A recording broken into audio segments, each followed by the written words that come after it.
Movie release হওয়ার আগেই 1000 কোটি টাকার কালেকশন শুনে অবশ্যই চমকে উঠবেন সবাই। সেটা আবার হয় নাকি? কিন্তু সত্যি এমনটাই ঘটেছে বন্ধুরা। শাহরুখ খান, রণবীর কাপুর, সানি দেওলদের গদর 2, পাঠান, জওয়ান সবাইকে পিছনে ফেলে দিয়েছে এই আমাদের মুভি পুষ্পা 2।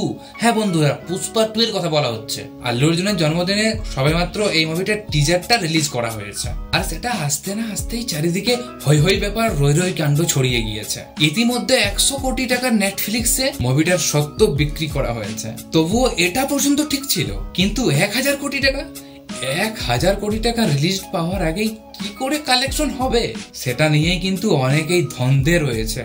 ইতিমধ্যে এই মুভিটার মুক্তির জন্য ডিস্ট্রিবিউশন শুরু হয়ে গেছে। 500 কোটি টাকা বাজেটে তৈরি হচ্ছে মুভিটা, যার একটা 30 মিনিটের সিনের জন্য 100 কোটি টাকা খরচ করা হয়েছে।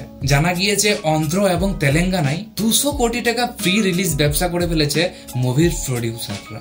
সূত্রের খবর অনুযায়ী গোটা বিশ্বে এই মুভিটা অনেকগুলো ভাষা নিয়ে রিলিজ করা হবে। ইতিমধ্যে যে পরিমাণে এই মুভিটার ডিস্ট্রিবিউশন এবং প্রি রিলিজ পার্টি তারা করেছে, তাতে 100 কোটি টাকা মুভিটা ব্যবসা করে ফেলেছে। 2024 সালের 15 আগস্ট মেগা রিলিজ পেতে চলেছে পুষ্পা 2। ছবিতে আল্লু অর্জুনের লুক রীতিমতো চমকে দিয়েছে সকলকে, আর সাথে তো রয়েছে রশ্মিকা মান্দানাও। 2021 সালে পুষ্পা মুভি রেকর্ড হিট করেছিল বক্স অফিসে। তখনই এই মুভির ডিরেক্টর সুকুমার পুষ্পা 2 তৈরি করার কথা ঘোষণা করে দিয়েছিল। তো কোথায় আল্লু অর্জুনের ফ্যান্সরা? ভিডিওতে একটি লাইক করে সাথে পুষ্পা 2 নিয়ে তোমাদের মতামত জানিয়ে দাও। আর এইরকম নতুন নতুন আপডেট পেতে আমাদের এই চ্যানেলটিকে সাবস্ক্রাইব করতেও কেউ ভুলবে না।